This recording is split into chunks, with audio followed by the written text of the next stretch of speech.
నాయకుడు ఆయన మాట్లాడిన మాట, గుంటూరు అవతలి వారిని అడ్డంగా నరుగుతాం, యువతల వారిని ఇళ్లల్లోంచి లాక్కొచ్చి కొడతాం. ఎందుకు ఆ మాటలు మాట్లాడాల్సిన అవసరం ఉందా అంటే ఖచ్చితంగా లేదు. రాజకీయాల్లో శత్రువులు ఉండరు, ప్రత్యర్థులు మాత్రమే ఉంటారు. అంతేగాని లాక్కొచ్చి కొడతాం, నరుకుతాం అని మాట్లాడడం ఖచ్చితంగా తప్పే. అది ఎందుకు ఆ ఫ్రస్ట్రేషన్ కారణం ఏమై ఉండొచ్చు సుభాష్ గారు? ఏం లేదండి, నాయకుడు నడిపించే నాయకుడు కరెక్ట్గా ఉండాలండి. నడిచే నాయకుడు కరెక్ట్ గా లేనప్పుడు అతను ఫ్యాక్షనిస్ట్ అయినప్పుడు, నడిపించే ఫ్యాక్షన్ అయినప్పుడు ఇలాంటి మాట వస్తా ఉంటాయి. అయిపోయాడు ఆల్రెడీ. అందులో పెద్దిరెడ్డి గారు చెప్పారు, దానికి అనుగుణంగానే నేను చేస్తాం మేము రాబోయే కాలంలో అని. ఇంకా కూడా వాళ్ళకి బుద్ధి రాలేదు. ఏదైతే బట్టలు వీళ్ళు ఇదేటండి, ఆల్రెడీ జనమే వీళ్ళకి 164 మందికి బట్టలు ఇప్పు నిలబెట్టారు. నిలబెట్టి ఇంకా సిగ్గు రాలేదు. ఇంకా మేము ఫ్యాక్షనిస్ట్ దారిలోనే వెళ్తామని అంటున్నారు. వీళ్ళకి పాలన అవగాహన ఉండదు.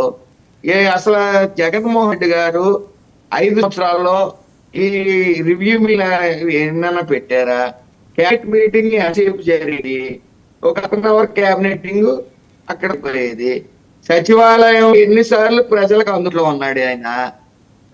ఈ పాలన మీద చిత్తశుద్ధి లేకపోగా ఎంతసేపు ఆ ఫ్యాక్షనిజమే అలాగే చేసే 151 వచ్చింది చెప్పి వెర్రవీగిపోయి, నెక్స్ట్ కూడా మేము 100 సీట్లతో అన్నా వస్తాం, ఇంకా మేము ఎలా అయినా చేయొచ్చు అన్నా ఇంక మేమే ఉంటామనే నెపంతో వాళ్ళు పూర్తిగా ఇంక తెలుగుదేశం జెండా లేకుండా చేద్దాం, జనసేన జెండా లేకుండా చేద్దాం అనే పిచ్చోపోహతో కార్యకర్తలందరినీ కూడా, జెండా పట్టుకున్న కార్యకర్తలందరినీ కూడా కేసులు బనాయించి రకరకాల ఇబ్బందులు పెట్టి, అదే విధంగా అసలు ఈ రాజకీయం అనేది వాళ్ళకి అసలు అవగాహన లేకుండా ఉంది. ఇప్పుడు మనం చూసాం, 22 మందిని సస్పెండ్ చేసినప్పుడు చంద్రబాబు నాయుడు గారు మగాడిలా అసెంబ్లీలో నుంచి మాట్లాడారు. అది మగతనం పొలిటికల్ గా.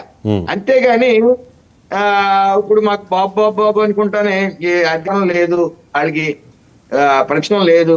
ప్రతిపక్షంలో లేనప్పుడు ఆ పోకిరి సినిమాలో ఆలీలా బాబు బాబు అనుకుంటే తిరుగుతాయంటే అసలు ఆవిడ మొన్న లాస్ట్ ఆయన చెప్పు 23. సుభాష్ గారు, కార్మూర్ నాగేశ్వరరావు గారు ఏమంటున్నారంటే, మేము నెక్స్ట్ అధికారంలోకి వస్తాము అని చెప్తూ ఉన్నారు. తప్పులేదు, రాజకీయాల్లో ఏదైనా సాధ్యమే. ప్రజలు ఏదనుకుంటే అది ఆ తీర్పు ఇస్తారు, అది ఎవరి చేతుల్లోనే ఉండదు. మీరు ఎమ్మెల్యే అయ్యారు, ప్రజలు ఇచ్చిన తీర్పు అది. మీరు మంత్రి అయ్యారు, ప్రజలు ఇచ్చిన తీర్పు అది.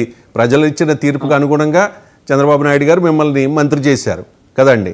ఇప్పుడు నాగేశ్వరరావు గారు అంటున్నారు, మేము అధికారంలోకి వస్తాం, వచ్చిన తర్వాత గుంటూరు అవతల